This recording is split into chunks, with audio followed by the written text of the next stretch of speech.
Hey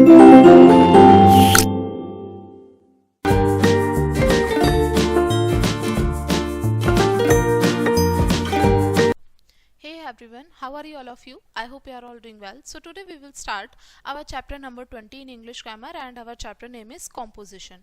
So let's get started our chapter now. तो हमारा पहला टॉपिक होने वाला है एस्से. आज हम एस्से के बारे में बात करेंगे और हमारा टॉपिक है माई बेस्ट फ्रेंड. तो चलिए समझते हैं. I have 3 friends, Rakesh, Suresh and Rupesh. मेरे 3 मित्र हैं, तीनों के नाम है राकेश, सुरेश और Rupesh. Rupesh is my best friend. Rupesh मेरा अच्छा मित्र है. He is 12 years old. वह 12 वर्ष का है. He lives near my house. वह मेरे घर के पास रहता है. His father is a teacher. उसके फादर एक टीचर हैं. His mother is a nurse. उसकी मदर एक नर्स हैं. He has 1 brother and 1 sister. उसका एक भाई है और एक बहन है. Rupesh is tall and healthy. Rupesh लंबा है और स्वस्थ है. He is honest and hard working. वो काफ़ी कठिन मेहनत करता है, कठिन परिश्रम करता है और ईमानदार भी है. वह साफ सुथरे कपड़े पहनता है. ही ओबेज हिज पेरेंट्स. अपने पेरेंट्स का कहना मानता है. ही रेस्पेक्ट हिज एल्डर्स. अपने जो अध्यापक हैं उनकी रेस्पेक्ट करता है और अपने माता पिता का कहना मानता है और सभी टीचर्स उसको बहुत पसंद करते हैं. Rupesh is the best boy in the class. Rupesh class में सबसे अच्छा लड़का है. He is the monitor of the class. वह क्लास का मॉनिटर भी है. ही reaches school in time. I love him, may he live long. यानी कि इसमें बोला है कि वो स्कूल भी समय पे जाता है और साथ में हम उससे बहुत प्रेम भी करते हैं और वो अच्छा खासा जीवन जिए. तो अब हमारा नेक्स्ट टॉपिक है माय फेवरेट टीचर. चलिए समझते हैं. I study in ABC school. मैं ABC स्कूल में पढ़ती हूँ. There are 40 teachers in our school. हमारे विद्यालय में लगभग 40 अध्यापक हैं. They are very good. वो सभी बहुत अच्छे हैं. लेकिन मेरी फेवरेट टीचर जो है वो मिस्टर आनंद हैं. उनके एजुकेशन क्या है, वो MA BEd उन्होंने किया है और वो हमारे क्लास टीचर हैं और वो हमें इंग्लिश पढ़ाते हैं. He is 40 years old. वह 40 वर्ष के हैं. वो बहुत ही पोलाइट हैं और एक्टिव हैं. He is honest in work. और वो अपने काम में भी काफ़ी ईमानदार हैं. He is punctual. वे काफ़ी पंचुअल हैं. मिस्टर आनंद जो है एक अच्छे टीचर हैं. His way of teaching is very good. उनके पढ़ाने का तरीका बहुत ही अच्छा है. ही rights on the black board. वह ब्लैक बोर्ड पर लिखते हैं. He tells us stories. वह हमें कहानियाँ सुनाते हैं. He is never angry with us. वो कभी भी हमसे गुस्सा नहीं होते. Students have great regard for him. और बच्चे भी उनको बहुत पसंद करते हैं. Mister Anand lives in Lajpat Nagar. Mister Anand Lajpat Nagar में रहते हैं. He gets up early in the morning. वह सुबह मॉर्निंग में जल्दी उठते हैं. He goes for a walk daily. और वो वॉक के लिए रोज जाते हैं. He is good player of volleyball. वह वॉलीबॉल के बहुत अच्छे खिलाड़ी भी हैं. He is a good speaker. वो काफ़ी अच्छे स्पीकर भी रह चुके हैं भी. He is a Nobel teacher. वह बहुत ही अच्छे अध्यापक हैं और हम सभी उनको बहुत पसंद करते हैं. तो ये हमारा ऐसे था माय फेवरेट टीचर. अब समझते हैं our school. I read in ABC public school. यानी कि मैं ABC पब्लिक स्कूल में पढ़ता हूँ न्यू दिल्ली में. ठीक है. It is one of the best schools of new Delhi. ये नई दिल्ली के सबसे अच्छे स्कूल में से एक है. इसकी स्कूल की बिल्डिंग बहुत बड़ी है और बहुत ही ब्यूटीफुल सा गार्डन भी है हमारे स्कूल के सामने की बिल्डिंग पे. There is 1 playground at the back of building. और बिल्डिंग के पीछे बहुत बड़ा प्लेग्राउंड भी है. It has 40 rooms. यहाँ पर 40 कमरे हैं इसमें. All the rooms are airy. और सारे कमरे बहुत हवादार हैं. Each room has 2 fans. और हर कमरे में 2 पंखे लगे हुए हैं. एक ब्लैक बोर्ड है. कम से कम भी 40 कुर्सियाँ और 40 ही टेबल्स हैं. It is a big school. ये बहुत ही बड़ा स्कूल है. हमारे स्कूल में 40 टीचर्स हैं. मिस्टर वर्मा जो है हमारे स्कूल के प्रिंसिपल हैं. All the teachers are able and hard working. सारे जो अध्यापक हैं वो काफ़ी कठिन परिश्रम करते हैं और काफ़ी एबल हैं, सक्षम है. अवर school always show good results. और हमारे स्कूल का रिजल्ट्स भी बहुत अच्छा रहता है. I am proud of my school. और मुझे अपने स्कूल पर काफ़ी प्राउड है. अब बात करते हैं माई colony. I live in Mayur Vihar face 1. मैं कहाँ पर रहता हूँ? मयूर विहार फेस 1 में रहता हूँ. ये दिल्ली के ईस्ट की तरफ आता है ये इलाका. There are 1000 houses in our colony. और हमारी कॉलोनी में लगभग 1000 घर हैं. All the houses are neat and clean. सारे घर काफ़ी स्वच्छ हैं और काफ़ी साफ हैं. There is a boundary wall around these house. और इन घरों के बाहर क्या बनी हुई है, बाउंड्री वॉल बनी हुई है, ठीक है। फिर यहाँ पर आगे बोला है there are 2 playground in our colony, और हमारी कॉलोनी में लगभग 2 प्लेग्राउंड है। There is 1 beautiful garden in our colony, और हमारी कॉलोनी का एक बहुत सुंदर सा गार्डन भी है। The streets in our colony are clean, जो हमारी कॉलोनी की जो गलियां हैं वो भी काफी साफ हैं। देयर आर 2 मार्केट्स, 2 मार्केट भी हैं यहाँ पर। People of all caste and religious lives in our colony, सभी कास्ट के और सभी धर्म के लोग हमारी कॉलोनी में रहते हैं, और हमारे घर के पास में एक मंदिर भी है। Mister Sapra is our neighbour, और हमारे मिस्टर सप्रा जो हैं नेबर हैं, पड़ोसी हैं। All the residents are strong and healthy, जो भी सारे वहाँ के रेजिडेंट्स हैं वो काफ़ी मजबूत हैं और काफ़ी हेल्दी हैं, और वो एक दूसरे की हेल्प भी करते हैं, इसलिए मुझे अपनी कॉलोनी बहुत पसंद है। आगे समझते हैं, अगला टॉपिक है हमारा पिकनिक। पिकनिक के बारे में बात करेंगे। Last day Monday I went to Okhla for a picnic, यानी कि लास्ट मंडे मैं ओखला गया था पिकनिक के लिए। I went there with students of my class, मैं वहाँ पर अपने स्कूल के दोस्तों के साथ गया था। मिसेस शर्मा हमारी जो क्लास टीचर हैं वो भी हमारे साथ थी। We went there by school bus, और हम वहाँ पर एक स्कूल बस के द्वारा गए थे। We reach there at 9 AM, और हम वहाँ 9 बजे पहुँच गए थे। Okhla is on the bank of Yamuna, Okhla जो है वो यमुना नदी के किनारे पर बसा हुआ है। It is a good picnic spot, ये बहुत अच्छा पिकनिक स्पॉट है। We put our things under a tree, हमने वहाँ जाकर अपनी जो भी सारी चीज़ें थी एक पेड़ के नीचे रखी, और हमने पानी में बत्तख भी देखी तैरते हुए। Some man were swimming in the water of river, और कुछ मैन जो थे वहाँ पर नदी के पानी में तैर भी रहे थे।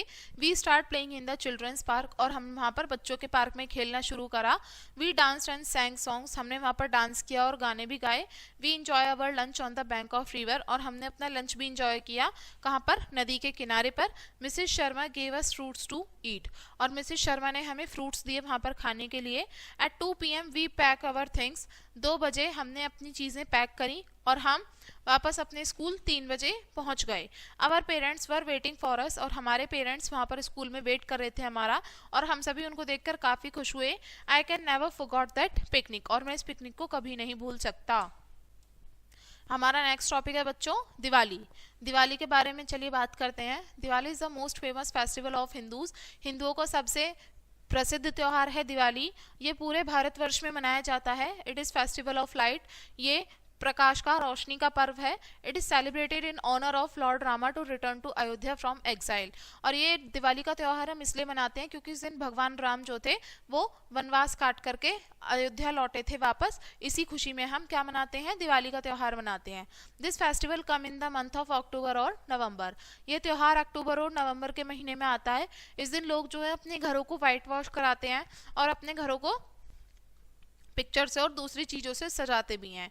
लोग इस दिन भगवान लक्ष्मी की, देवी लक्ष्मी की पूजा करते हैं, समृद्धि के लिए। उनकी समृद्धि की देवी हैं देवी लक्ष्मी, रात में उनकी पूजा करी जाती है। बच्चे जो हैं बहुत सारे पटाखे जलाते हैं। लोग जो हैं फल और मिठाइयाँ खरीद के लाते हैं दिवाली के अवसर पर। They distribute gift to their friends and relatives, और अपने मित्रों को, रिश्तेदारों को गिफ्ट्स भी बांटते हैं। पीपल वेयर न्यू क्लॉथ्स, लोग जो है नए कपड़े भी पहनते हैं। देयर इज लाइट एवरीवेयर, हर चारों तरफ लाइट होती है, प्रकाश होता है। I like this festival very much, और इसलिए मुझे त्यौहार बहुत ज़्यादा पसंद है। अब हमारा अगला टॉपिक है एप्लीकेशन एंड लेटर। चलिए समझते हैं। एप्लीकेशन फॉर सिक लीव, यहाँ पर आपको एप्लीकेशन दी है सिक लीव के लिए। यहाँ पर हमें टू हेड मास्टर को हम एप्लीकेशन लिख रहे हैं। जो भी आपका स्कूल नेम होगा वो लिखोगे, ठीक है। और यहाँ पर डेट डालोगे, जो भी आज की डेट होगी आपकी। जैसे आज की हमारी डेट है 26 मार्च 2025, जो भी होगे आप वो डालोगे। I am ill sir, I am ill, मैं बहुत बीमार हूँ इसलिए मैं स्कूल आज नहीं आ सकता, कृपया मुझे एक दिन की छुट्टी दें, आपका धन्यवाद। यहाँ पर आप अपना नेम लिखोगे, जो भी आपका नेम होगा। आप अपनी क्लास मेंशन करोगे, जो भी आपकी क्लास होगी, और अपना रोल नंबर यहाँ पर मेंशन करोगे, XYZ जो भी हुआ। फिर यहाँ पर हम समझते हैं एप्लीकेशन फॉर लीव, छुट्टी के लिए आपको एप्लीकेशन चाहिए।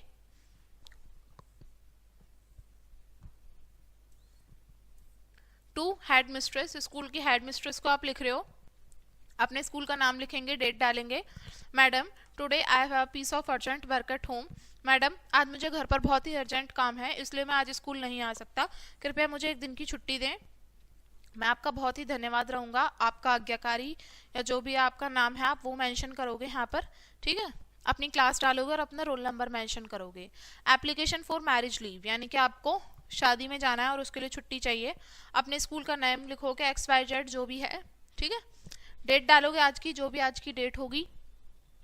The marriage of my elder brother falls on December 15, 2013, यानी कि जो मेरे बड़े भाई की जो मैरिज है वो दिसंबर 15 को होनी तय हुई है, इसलिए मुझे शादी अटेंड करनी होगी, इसलिए मैं 3 दिन के लिए स्कूल नहीं आ सकता या आ सकती। Kindly grant me leave for 3 days from 14th of December to 16th of December 2013, ठीक है। तो इसलिए मुझे 3 दिन की छुट्टी चाहिए, 14 दिसंबर से लेकर के 16 दिसंबर तक। आपका बहुत धन्यवाद। और यहाँ पर आपको अपना नेम लिखना है, क्लास और रोल नंबर मेंशन करना है। फिर है हमारा अगला टॉपिक है एप्लीकेशन फॉर फी कंसेशन, यानी कि फी कंसेशन के लिए आपको एप्लीकेशन लिखनी है। फीस में थोड़ी आपको वो चाहिए। द हेड मिस्ट्रेस, अपनी हेड मिस्ट्रेस को लिख रहे हो आप, तो यहाँ पर स्कूल का नाम लिखोगे, जो भी आपका स्कूल का नाम है, ठीक है। डेट मेंशन करोगे। Madam, my father is a poor man, मेरे फादर एक बहुत ही गरीब इंसान है, गरीब हैं बहुत, और उनकी इनकम जो है वो भी बहुत कम है, इसलिए वो मेरे स्कूल की फ़ी पे नहीं कर सकते। और मैं स्टडीज़ में भी बहुत अच्छा हूँ, और मैं अपने क्लास में भी फर्स्ट आया था पिछले साल। I want to continue my studies, और मैं अपनी पढ़ाई को आगे लगातार जारी रखना चाहता हूँ, इसलिए मुझे पूरे फीस माफ़ी की वो दे दीजिए, एंड ऑब्लिक। और यहाँ पर आपको अपना नाम लिखना है, क्लास और रोल नंबर मेंशन करना है, ठीक है। तो अब यहाँ पे बात आती है application for school leaving certificate, यानी कि आप स्कूल छोड़ रहे हो, उसके लिए आपको सर्टिफिकेट चाहिए, उसके लिए एप्लीकेशन लिख रहे हो आप। यहाँ पर है my father has been transfer to Delhi, मेरे फादर जो है उनका ट्रांसफ़र दिल्ली के लिए हो गया है, और वो हम कल दिल्ली के लिए निकल जाएंगे, तो इसलिए मेरी स्कूल लिविंग सर्टिफिकेट और ऑब्लिग हमें इशू कर दीजिए। यहाँ पर आपका नेम लिखना है, क्लास और रोल नंबर मैंशन करना है। वो फिर है एप्लीकेशन फॉर रेमिशन ऑफ फाइन, यानी कि फाइन से बचने के लिए आप एप्लीकेशन लिख रहे हो। अपने स्कूल का नाम लिखोगे, सर या मैडम लिखोगे, डेट डालोगे। Our English teacher gave us a test on Monday, मेरी इंग्लिश की टीचर ने मुझे मंडे में एक टेस्ट दिया था। मेरे फादर उस दिन बीमार थे। My mother was not at home, और मेरी मदर घर नहीं थी, इसलिए मैं स्कूल वो टेस्ट नहीं दे सकी। I could not send the application, और मैंने एप्लीकेशन भी सेंड नहीं करी थी, इसलिए मेरी टीचर ने मुझ पर 10 रुपये का फ़ाइन लगा दिया। मेरे फादर एक बहुत ही पुअर मैन है, और वो फाइन को पे नहीं कर सकते, इसलिए मेरा फ़ाइन मुझे मतलब ना देना पड़े, उसकी मुझे परमिशन दे दें। I shall be thankful to you for this act of kindness, और मैं आपके इस जो आपने दया दिखाई है उसका बहुत ही आभारी रहूँगा या रहूँगी। और आपको यहाँ पे अपना क्लास रोल नंबर मेंशन करना है। अब बारी आती है लेटर्स की। लेटर हम कैसे लिखेंगे? Letter to book seller ordering books, यानी कि आपको लेटर लिखना है बुक ऑर्डर करने के लिए। डेट डालेंगे वहाँ पर 12 modern town Panipat. Dear sir, please send me the following books through VPP at the earliest, please मुझे बुक्स जो हैं जल्दी से जल्दी सेंड करिए। पहली है star English translation and composition part 3, इसकी 4 कॉपीज़ चाहिए। फिर है स्टार हिंदी व्याकरण पार्ट 3, इसकी 5 कॉपीज़। और जो रामायण है उसकी 6 कॉपीज़ चाहिए। योर फेथफुली सलीम, अपना नेम और नीचे एड्रेस लिख देंगे, दिल्ली। अब फिर है letter to father for money, आपको यहाँ पर लेटर लिखना है अपने फादर को मनी के लिए। Birla girls residential school, Ranikhet, Nainital. Date आ जाएगी उधर। यहाँ पर respected father, I have pass my 4th class, मैंने अपनी 4th क्लास पास कर ली है, और मुझे नई बुक्स की ज़रूरत है और नोटबुक की भी ज़रूरत है, तो प्लीज़ मुझे 500 रुपये दे दीजिए, जितना जल्दी से जल्दी पॉसिबल हो सके। पे माई रिगार्ड टू डियर मदर, और मेरा जो शुभाशीष है वो मदर को भी ज़रूर दीजिएगा। आपकी प्यारी बेटी विभा आनंद, 5th A। अब है letter to friend congratulation him on his success. अब यहाँ पर आपको अपने फ्रेंड को लेटर लिखना है कॉन्ग्रेचुलेट करते हुए उसकी सक्सेस के लिए, सफलता के लिए। मथुरा रोड, डेट डालेंगे आज की जो भी डेट है, ठीक है। डियर राकेश, यानी कि प्यारे राकेश, मैं बहुत खुश हूँ ये जानकर कि तुम अपने स्कूल में फर्स्ट पोजीशन आई है तुम्हारी, और मैं तुम्हें कॉन्ग्रेचुलेट करता हूँ तुम्हारी इस सफलता पर। My parents are also happy to know this, और मेरे पेरेंट्स को भी ये जानकर बहुत खुशी हुई, ठीक है। इसी तरीके से हम सारे अपने लेटर्स ये कंप्लीट करेंगे। चलिए अब हम समझते हैं स्टोरीज को। स्टोरी हम पढ़ेंगे, पहला है हेयर एंड टॉर्टॉइस, यानी कि कछुआ और खरगोश की कहानी है, हम सभी ने पढ़ी है। चलिए समझते हैं। Once a hare lived in a jungle, एक बार एक खरगोश जो होता है जंगल में रहता है और कछुआ जो होता है वो भी पास के तालाब में रहता है। देयर वॉज फास्ट फ्रेंड्स, और वो बहुत ही कैसे होते हैं, फास्ट फ्रेंड्स होते हैं। The hare tease the tortoise for his slow speed, और जो मतलब कछुआ वो खरगोश होता है वो कछुए को उसकी धीमी स्पीड के लिए बहुत परेशान करता है, टीज करता है, और कछुए को गुस्सा आ जाता है। He asked the hare to run a race, और वो कछुए से कहता है कि चलो एक रेस हम दौड़ते हैं। The hare agreed to it, और जो खरगोश होता है वो उस चीज पे सहमत हो जाता है। अब रेस जो होती है वो स्टार्ट होती है, जो पेड़ होता है वो फिक्स करा जाता है गोल की तरह, यानी कि वहां तक पहुंचना है। जो कछुआ होता है वो तेज भागता है और वो जल्दी ही पास तक पेड़ पे पहुंच जाता है, और मतलब काफी छायादार पेड़ होता है वो। It lay down to take rest, और वो वहां पर लेट जाता है रेस्ट करने के लिए। जल्दी ही उसको नींद भी आ जाती है वहां पर। The tortoise moved on slowly, लेकिन कछुआ भी धीरे धीरे चल के आ रहा था, और वो देखता है कि खरगोश जो है वो अभी वहां पर सो रहा है।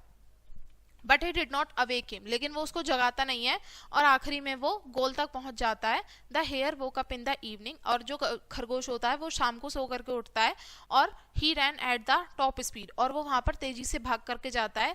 जल्दी ही वो अपने गोल तक पहुंच जाता है, और वो पाता है कि कछुआ तो पहले से ही वहीं पे होता है, और उसको अपनी इस हार के लिए बहुत ही शर्मिंदगी महसूस होती है। तो इस कहानी से हमें क्या शिक्षा मिलती है? प्राइड हैड ए फॉल, यानी कि घमंड हमें कभी नहीं करना चाहिए, यानी कि घमंड हम करेंगे तो वह हमारे लिए ही नुकसान होगा। फिर है द वेन स्टैग, समझते हैं स्टोरी को। Once there was a stag in a village, एक बार एक विलेज में एक स्टैग रहता है। One day he felt thirsty, एक दिन उसको बहुत प्यास लगती है, और वो वहां पर पानी की तलाश में इधर से उधर घूम रहा होता है, और पास में उसको एक क्या दिखता है, पॉन्ड यानी कि तालाब दिखाई देता है। He saw his reflection in the clear water of the pond, और तालाब की साफ पानी में उसे अपनी परछाई दिखाई देती है। First he saw his beautiful horns, सबसे पहले उसको अपने खूबसूरत से सींग दिखाई देते हैं, वो उसको पसंद आ जाते हैं। व्हेन ही सॉ हिम अगली लेग्स, और जब वो अपने बदसूरत से पैरों को देखता है तो उससे उनको नफरत हो जाती है। Just then the stag saw some hounds, और तभी स्टैग को कुछ हाउंड्स भी दिखाई देते हैं। वो क्या करता है, फिर भाग करके जंगल में जाता है। But this his beautiful horns were caught in a bush, लेकिन उसके जो बहुत ही सुंदर से सींग होते हैं वो किस में फंस जाते हैं, झाड़ियों में, और वो अपने आप को वहां से निकाल नहीं पाता, और जो हाउंड्स होते हैं वहां पर उसको पकड़ लेते हैं और उसको मार देते हैं। तो इस कहानी से हमें क्या शिक्षा मिलती है? All that glitters is not gold, यानी कि हर चमकने वाली चीज सोना नहीं होती। अब यहाँ पर अगली स्टोरी है the fox and the crane. Fox और क्रेन की स्टोरी है। एक बार क्या होता है, फॉक्स और क्रेन होते हैं वो बहुत ही अच्छे फ्रेंड्स होते हैं। जो फॉक्स होती है वो बहुत ही कनिंग चालाक होती है। अब एक दिन उसको एक ख्याल आता है कि एक मिसचीफ का, यानी कि उसको एक शरारत सूझती है। He invited the crane to dinner, वो जो क्रेन होता है उसको डिनर के लिए बुलाती है। The crane went to the fox hole, जो क्रेन होता है वो चले जाता है वहां डिनर के लिए। The fox serve soup in a flat dish, और जो फॉक्स होती है उसको एक फ्लैट डिश में खाने के लिए देती है। और लेकिन क्रेन की जो बीक चोंच होती है वो बहुत लंबी होती है, अब वो प्लेट में से कैसे खा पाएगा, बहुत मुश्किल होती है उसके लिए, लेकिन वो वहां पर कुछ नहीं खा पाता। लेकिन जो फॉक्स होती है वो जल्दी जल्दी अपना खाना खा लेती है, और क्रेन जो होता है उसको बहुत ही शर्मिंदगी महसूस होती है, और वो वहां से वापस लौट जाता है। The crane wanted to teach a fox the lesson, अब जो सारस होता है, क्रेन होता है, वो फॉक्स को एक लेसन पाठ सिखाना चाहता है। इसके लिए वो भी फॉक्स को डिनर पे इनवाइट करता है। अब वहां पे वो चली जाती है फॉक्स जो होती है। The crane serve boiled rice in a narrow jug, अब जो क्रेन होता है वो एक पतला सा जग होता है, उसके अंदर वो राइस सर्व करता है। अब वो तो उसमें अपनी चोंच डाल के खा लेता है, अब फॉक्स कैसे खा पाएगी उसमें से। अब फॉक्स जो होती है वो अपना माउथ उस जग में नहीं डाल पाती, अब क्रेन जो अपना सारा वो खा लेता है खाना। अब फॉक्स को यहाँ पे काफी शर्मिंदगी महसूस होती है। तो इस कहानी से हमें क्या शिक्षा मिली? टिट फॉर टैट, यानी कि हमें जैसे को तैसा करना चाहिए। ठीक है, यहाँ पर समझते हैं बच्चों। अब हमारी अगली स्टोरी है the wolf and the lamb. It was a hot summer day, यानी कि एक बहुत गर्मियों का दिन होता है। A wolf was very thirsty, एक जो भेड़िया होता है वॉल्फ बहुत ही प्यासा होता है। वो एक पानी की धारा के पास आता है और वहां पर वो पानी पीना शुरू करता है और वो देखता है कि वहां पर एक लैम्प भी होता है, वो भी पानी पी रहा होता है वहां पे। The wolf wanted to eat the lamb up. अब जो भेड़िया होता है वो उस छोटे से मेमने को खाना चाहता है, तो वहां पर वो कुछ क्या चाहता है, कुछ बहाने चाहता है, एक्सक्यूज चाहता है। The wolf asked the lamb not to make the water muddy. जो वॉल्फ होता है वो लैम्प को कहता है कि तुम पानी को गंदा मत करो। The lamb said the water was flowing from him to it. अब लैम्प होता है वो कहता है कि जो पानी है वो बहकर उसके पास में ऐसे ही आ रहा था। The wolf got angry. अब वॉल्फ जो होता है उसको गुस्सा आ जाता है। He asked the lamb why he had abuse him last year. वो कहता है लैम्प से कि तुमने मुझे अब्यूज क्यों किया था last year. The lamb replied that it was not born then. अब लैम्प जवाब देता है कि मैं तो जब तक जन्म ही नहीं लिया था। और वॉल्फ कहता है कि वो जरूर तुम्हारे फादर होंगे। वो इतना कहने के साथ ही वो लैम्प के ऊपर जंप करता है और उसको टुकड़ों में खा जाता है और उसको फिनिश कर देता है। तो यहाँ पर क्या स्टोरी मिलती है, हमें क्या शिक्षा मिलती है? Might is right. हमारा अगली स्टोरी है mercury and the wood cutter. ठीक है, तो मरकरी और वुड कटर की हम स्टोरी पढ़ेंगे। There was a wood cutter. एक बार एक वुड कटर होता है, वो एक नदी के किनारे बैठ करके पेड़ की लकड़ियां काट रहा होता है। His eggs fell into the water, he began to cry। और उसकी जो कुल्हाड़ी होती है वो पानी के अंदर गिर जाती है और वो रोना शुरू कर देता है। The God mercury appeared there। और वहां पर तभी गॉड मरकरी आ जाते हैं, वहां दिखाई देते हैं। The god took pity on him. भगवान को उस पर दया आ जाती है और वो क्या करते हैं, पानी में दोबारा छलांग लगाते हैं और क्या करते हैं, उसमें से सोने की कुल्हाड़ी निकाल करके उसको दे देते हैं। लेकिन वुड कटर कहता है कि ये तो मेरी कुल्हाड़ी नहीं है। अब जो गॉड होते हैं वो पानी में फिर से अंदर छलांग लगाते हैं और उसमें से चांदी की कुल्हाड़ी निकाल करके लाते हैं। अब वुड कटर उसको लेने से मना कर देता है। वो कहता है कि मेरी तो लोहे की कुल्हाड़ी थी। तो भगवान को आखिरी में उसके लिए उसकी लोहे की कुल्हाड़ी ही ला करके देनी पड़ती है। जो वुड कटर होता है अपनी खुद की कुल्हाड़ी देखकर बहुत खुश हो जाता है और जो भगवान होते हैं उसकी ईमानदारी को देखकर बहुत खुश होते हैं और वो उसको जो भी हमारी उसकी तीनों कुल्हाड़ी थी वो तीनों उसको दे देते हैं एज अ गिफ्ट। तो ये इस कहानी से हमें क्या शिक्षा मिली? Honesty is the best policy. ईमानदारी एक बहुत अच्छी नीति है। तो ये हमारा चैप्टर था एंड आई होप आपको लेसन समझ में आ गया होगा। बहुत सारी चीज़ें अपने डिस्कस करी एंड वीडियो को यहीं पे एंड करेंगे एंड थैंक्स फॉर वॉचिंग।